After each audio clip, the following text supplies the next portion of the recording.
It's my great pleasure to address everyone who is gathered at the WorldForum, and I wish I could be with you in person. I also want to extend my sincere thanks to Matilda Cuomo for inviting me to speak. Today we face a series of environmental problems: pollution, deforestation, global food shortages, drought, and of course the climate crisis.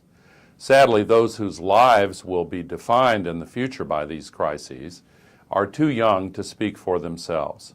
That's why your group, the International Forum for Child Welfare, which helps bring together organizations from across the globe to give a voice to these children, is so important. This past winter, I had the privilege to go back to Antarctica, this time with the Climate Reality Project, and witness firsthand the dramatic changes that are taking place around the South Pole.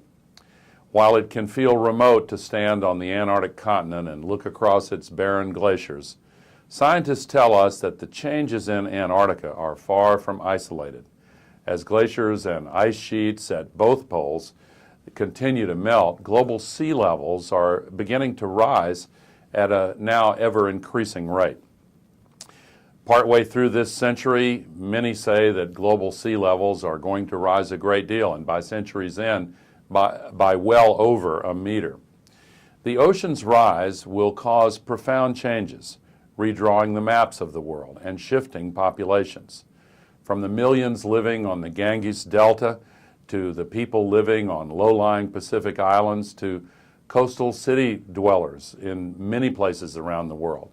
Climate refugees will be forced from their homes and forced to abandon their former livelihoods, displacing others in the process and potentially causing strife. Many farmers of the world will also be affected by the climate crisis. Many already are, some of them in the United States of America. Rising temperatures and changing precipitation patterns are already altering the delicate balance of ecosystems that have supported agriculture and urban civilization for generations. Then there in the Mediterranean, the reality of the climate crisis is also already apparent. Scientists tell us that some of the deep droughts that have plagued the Mediterranean region for the last 10 years simply would not have happened in the same way without human influence. So for these and other reasons, the reality of the climate crisis can be frightening, but we need to face it. Our children will inherit a very different planet from the one we grew up on. And yet, for all of the daunting trials that we face in the years and decades ahead, I remain optimistic. Optimistic because hope and determination are renewable resources.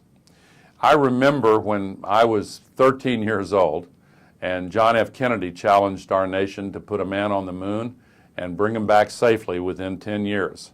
I remember hearing so many people say that it was impossible.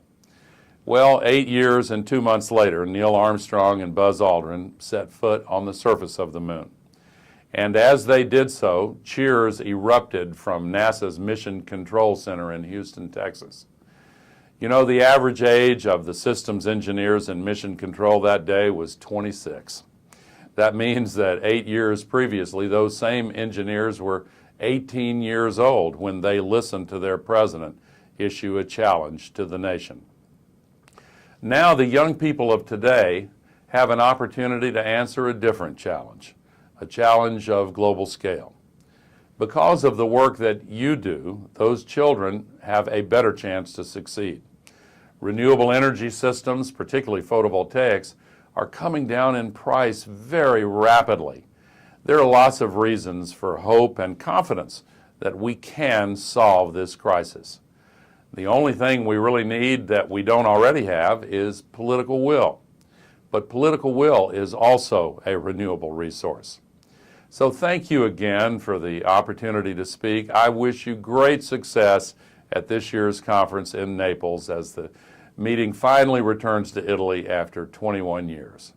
Good luck and Godspeed.